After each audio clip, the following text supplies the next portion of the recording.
Hello Virendra, देखिए इस video में हम वाइस प्रेसिडेंट से संबंधित आर्टिकल्स को देखने जा रहे हैं।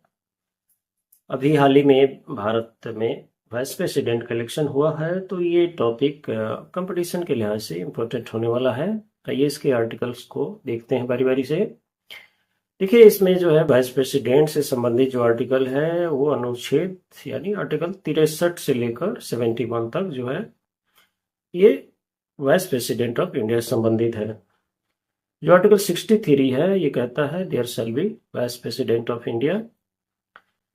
भारत का जो वाइस प्रेसिडेंट का कंसेप्ट है ये अमेरिका से आया हुआ है।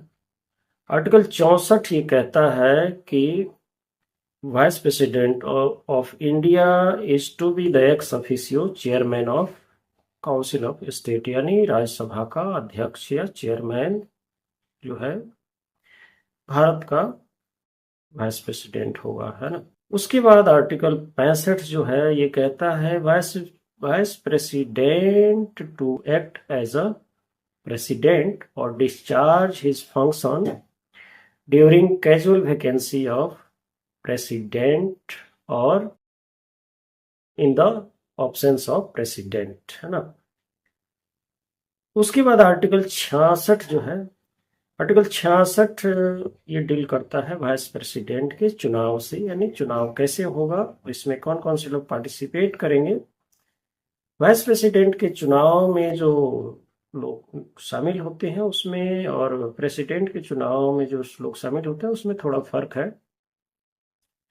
प्रेसिडेंट के चुनाव में ये होता है कि जो नॉमिनेटेड मेंबर है राज्यसभा के वो पार्टिसिपेट नहीं करते, सिर्फ इलेक्टेड मेंबर पार्टिसिपेट करते हैं और लेजिस्लेटिव असेंबली के मेंबर्स इसमें पार्टिसिपेट करते हैं। जबकि वाइस प्रेसिडेंट का इलेक्शन है, इसमें आपको स्टेट लेजिस्लेटिव के मेंबर इसमें शामिल नहीं होते हैं। इसमें nominated member including elected member of Rajya Sabha and Lok Sabha, यानी पार्लियामेंट के ऑल मेंबर पार्टिसिपेट इसमें करते हैं, दोनों हाउसेस के, है ना।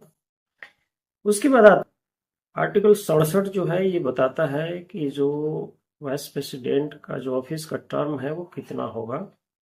कमेंट में आप बताइए कि कितने वर्ष के लिए वाइस प्रेसिडेंट का चुनाव होता है। उसके बाद आता है आर्टिकल 68, अनुच्छेद 68 कहता है कि in case if there is vacancy in the vice president, तो ये कितने वक्त के अंदर में वाइस प्रेसिडेंट का चुनाव हो जाना चाहिए। आर्टिकल 68 में ये बात कही गई है और जो आदमी इसमें चुना जाता है उसका टेन्योर कितना होगा ये आर्टिकल 68 बताता है ना। उसके बाद जो है आर्टिकल 69 ये कहता है कि जो वाइस प्रेसिडेंट चुना जाता है उसको शपथ दिलाने का काम जो है प्रेसिडेंट ऑफ इंडिया का होगा। अगला है आर्टिकल 70। आर्टिकल 70 ये कहता है इन सम कंटीजेंसी केसेस, आर्टिकल 70 ये बताता है कि वाइस प्रेसिडेंट जो है प्रेसिडेंट के फंक्शन को परफॉर्म कर सकता है कुछ।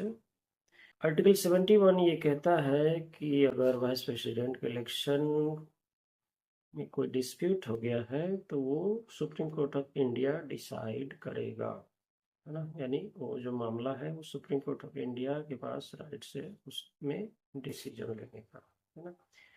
तो this is all about the articles related to vice president of India. So thank you, मिलते हैं अगले वीडियो में।